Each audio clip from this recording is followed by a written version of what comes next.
Al sureste de Inglaterra, en el condado de East Sussex, existe un balneario popular inglés conocido como Brighton. Ciudad aprovechada por los veraneantes para pasar ratos agradables en sus playas durante las épocas más calientes del año. A su lado se encuentra una localidad algo más pequeña, Hope, la cual se jacta de ser una ciudad con lugares singulares, áreas verdes y construcciones de época. Y aunque los locales de Hope no lo quieran admitir, ya que hasta se hicieron un lema para diferenciarse de Brighton, ambas ciudades costeras guardan una estrecha relación que va más allá de su unión en el 97. Y es que son el hogar del club de fútbol que más bonito ha jugado a este deporte en la presente temporada. Y no lo digo yo, lo dice Guardiola. The best team in the world making the build-up, the best team is Brighton. There's no team better to make the process to bring the keeper the ball to the last quarter. There's no team better in modern football right now. El club azulino, con su base de sudamericanos y un japonés, ha cautivado a propios y extraños con su forma de manejar el balón. Y por eso, hoy se merece que repasemos las historias que esconde este bonito club. Así que pónganse cómodos que hoy repasaremos a las gaviotas del sur de Inglaterra. Esto es básicamente Brighton and Hove Albion, la historia de los Seagulls.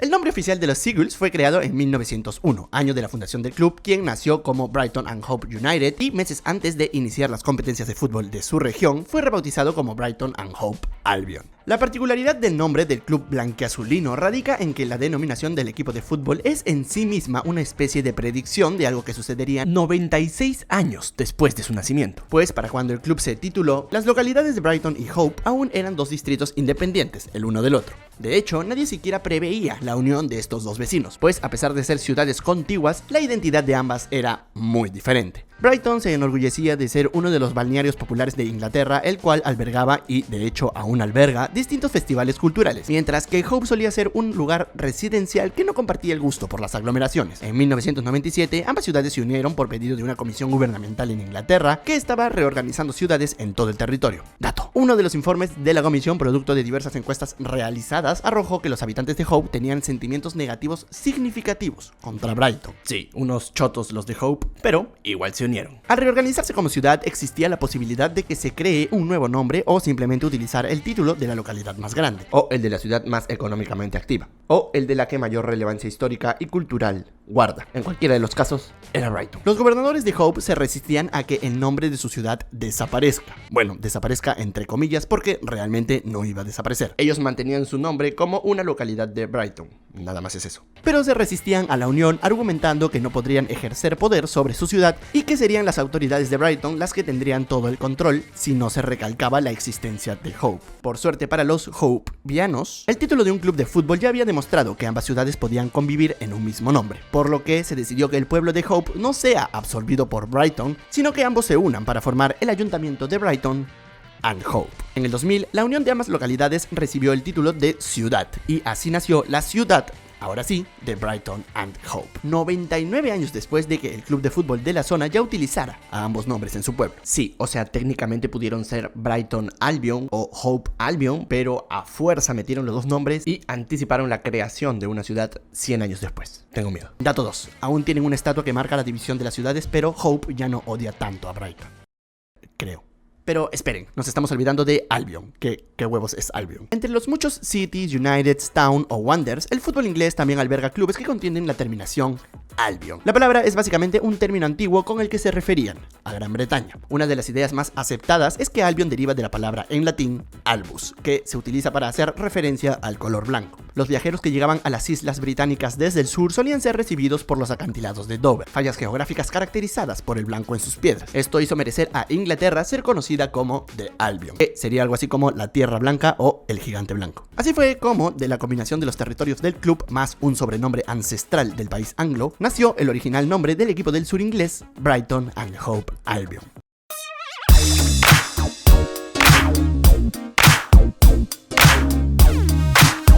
Antes de estampar al animal con el que se identifica el club en el pecho de su camiseta, las gaviotas portaban los escudos de las ciudades a las que pertenecían, o sea, el escudo de Brighton y el escudo de Hope. Con el correr de los años se decidió que su insignia evolucione a un escudo más normativamente futbolero. Se pensó en crear una identidad basada en el animal que estaba presente en el escudo de la ciudad de Brighton, un delfín. Sin embargo, la idea de ser los delfines fue desechada rápidamente para dar paso al icónico animal del club, una gaviota.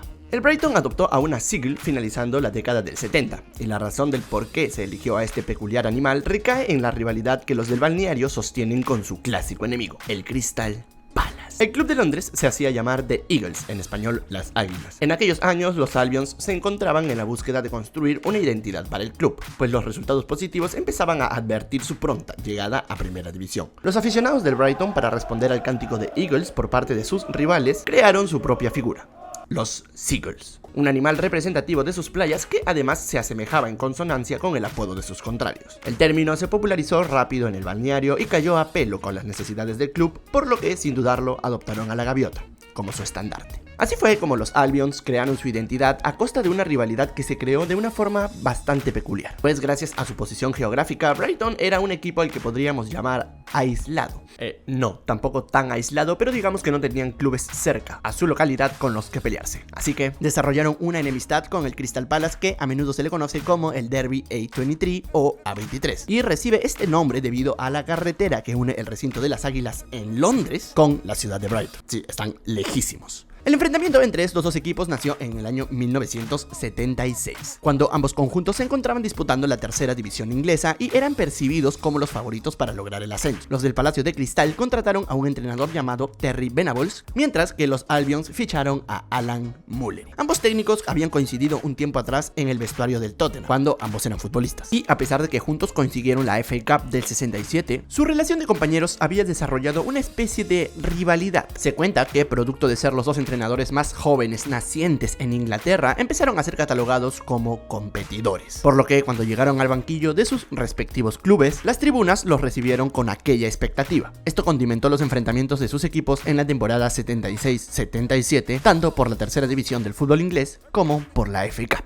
Esta última competencia contaba con la particularidad de que todos sus partidos eran, bueno, de hecho hasta ahora lo son, de carácter eliminatorio, y en aquellos años la modalidad para desempatar los partidos de la Copa en Inglaterra era mediante los famosos replays, es decir, literalmente rejugar. Si un partido eliminatorio terminaba igualado, se programaba otro hasta que exista un ganador. Si se empataba el replay, había otro replay, y si se empataba ese replay, se jugaba otro replay, y así hasta que gane uno y se consagre como vencedor. Esta situación llevó a los equipos del Crystal Palace y el Brighton and Hove Albion a enfrentarse hasta en 5 ocasiones en aquella temporada, 2 por liga y 3 por FA Cup. El primer enfrentamiento por la Copa terminó 2-2. Las Águilas le empataron al Brighton faltando pocos minutos para el final del juego, y Mullery, entrenador de los Albions, ofuscado por no poder superar a su rival, declaró tras el encuentro: trabajaron tan duro solo para empatar. Seguro les ganaremos en su campo. Sin embargo, el primer replay llegó, y el conjunto de Venables no permitió a Mullery salirse con la suya, pues los equipos volvieron a igualar, esta vez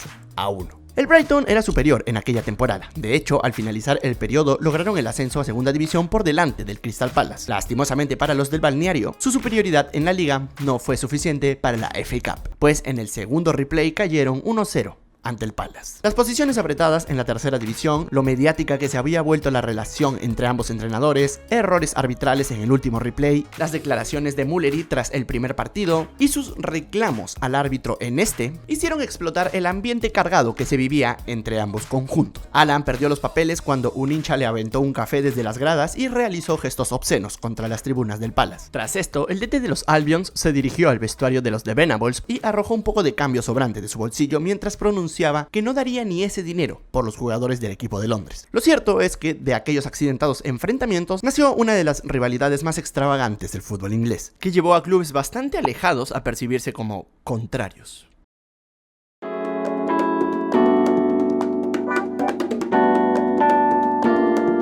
Brighton and Hove Albion fue fundado en 1901. Disputaron la primera división de la Southern League o Liga del Sur en 1903. Esta competencia era una de las tantas ligas que buscaba competir contra la Football League, la competencia más importante de primera división del fútbol inglés, que luego evolucionaría a la Premier League. Los Twitter FC campeonaron la Southern League o Liga del Sur en 1910, lo que les valió jugar la Charity Shield contra el Aston Villa, el campeón de la Football League. El Brighton superó a los villanos por 1-0 y consiguió su segundo título. Bueno, segundo título entre comillas, porque la Southern League no suma al palmarés oficial y la Charity Shield es una competencia rara. Se empezó a tomar en serio hace relativamente poco cuando evolucionó a la Community Shield, pero existieron temporadas en que fue disputada por la selección de Inglaterra contra un conjunto de ingleses que fueron de gira a jugar en Canadá. Rarísimo todo. En fin, en 1920 en la Southern League o Liga del Sur ingresó al programa de competiciones oficiales del fútbol inglés y fue convertida en la tercera categoría del balompié británico. Los Eagles lograron el ascenso a la segunda división por primera vez en el año 1958. Luego de varias idas y venidas entre la cuarta, la tercera y nuevamente la segunda división, por fin lograron acceder a la máxima categoría del deporte rey en Inglaterra en el año 1979. Sin embargo, no sería hasta 4 años más tarde, en 1983, cuando el Brighton and Hove Albion por fin alcanzaría la más grande hazaña de su historia.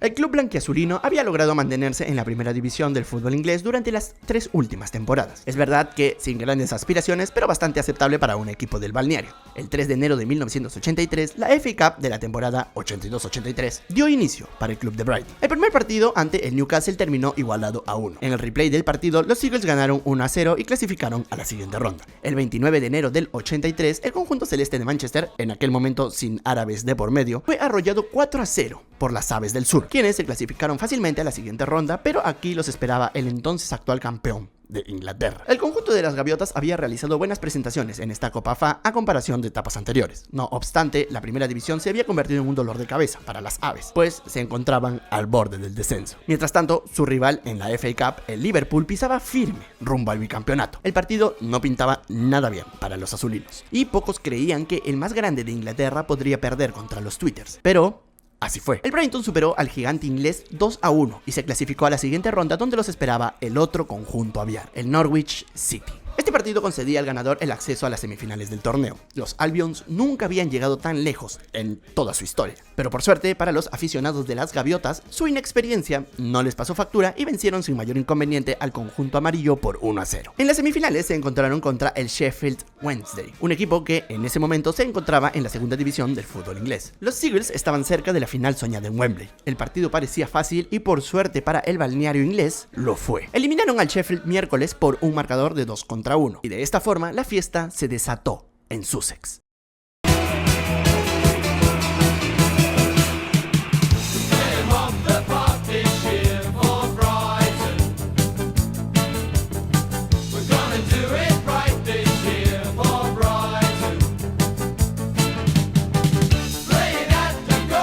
El equipo de Brighton and Hove Albion lo había logrado. Estaba en la final de la FA Cup. Solo un partido más y conseguirían el primer gran título de su historia. Con tan solo 3 años en el nivel más alto, había logrado llegar hasta aquí. El balneario no lo podía creer. Los Eagles jugarían en Wembley por una de las copas más importantes de su nación. Desde sus ojos, solo tenían que vencer al jefe final, al último gran villano, el Manchester United, equipo consagrado en Inglaterra que iba por su quinta Copa FA. El día de la final llegó.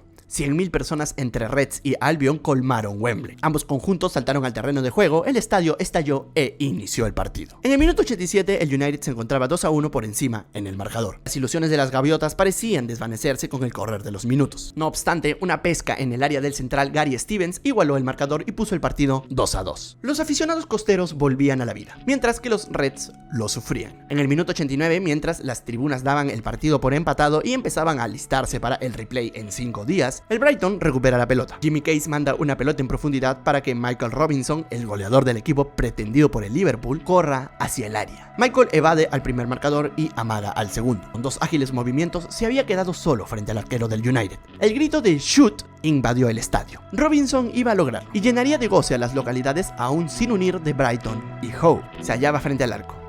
Golpea el balón y entonces fue para dar pase. Su compañero erra el tiro y el 3-2 se les escapaba de las manos junto con la FA Cup, pues en el replay el United los goleó 4-0.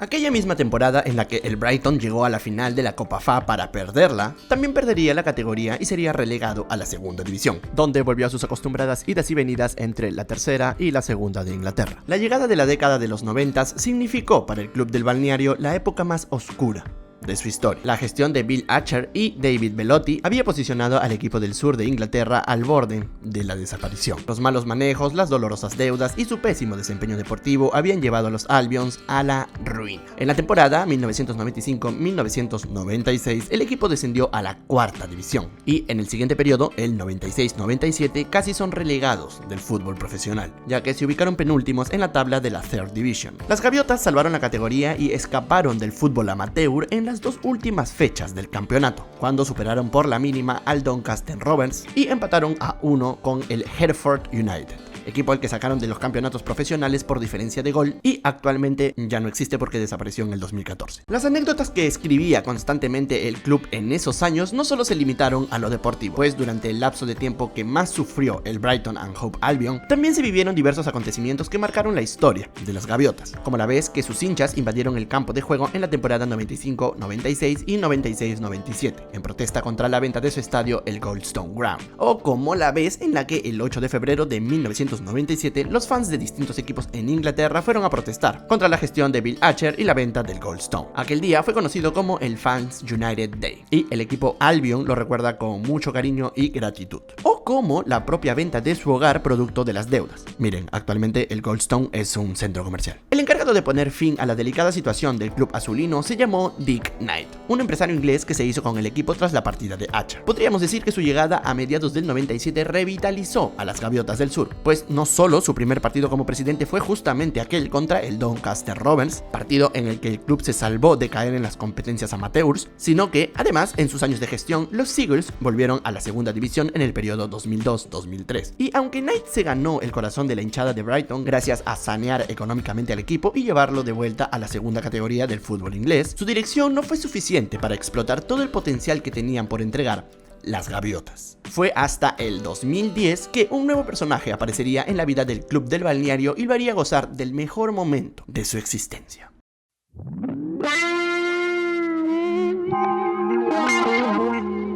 Desde la destrucción de su estadio, el Brighton and Hove había divagado por distintos recintos deportivos cerca, y otros no tan cerca, de su ciudad. En el 2010, la compra del club por parte de Anthony Bloom significó la construcción de un nuevo hogar para los Albions. En el 2011, por fin se pudo inaugurar aquel coloso que se llevaba años prometiendo a la fanática gaviota, el Falmer Stadium, una nueva estructura ubicada en el pueblo de Falmer, mucho más accesible para los fanáticos de los Seagulls. Dato 3. El estadio actualmente es conocido por motivos de patrocinio como The Amex Stadium. La creación de un nuevo hogar para los de Brighton no es lo único positivo que trajo consigo la nueva y actual gestión, pues a día de hoy se ha implementado un proyecto deportivo que aparenta solo conocer la mejoría. Desde su ascenso a primera división en el 2017, día en el que noté que esta gente adora invadir el campo, el equipo no ha hecho nada más que ir hacia arriba. De la mano de los entrenadores Chris Hughton, quien llevó a los Seagulls de vuelta a la Premier League luego de 34 años, Graham Potter, quien condujo a las Gaviotas a su mejor ubicación en la historia del fútbol inglés en la temporada 21-22, Roberto De Zerbi, con quien ya superaron sus números de la temporada pasada y ha logrado alcanzar con las Aves una nueva semifinal de FA Cup. El Brighton and Hove Albion está viviendo las mejores épocas de su historia, tanto en estabilidad económica como en resultados a nivel deportivo. Bueno, mejor dicho, a nivel futbolístico, porque su gaviota no gana sus carreras de local con su gente y encima le tira un pelotazo a su jefa.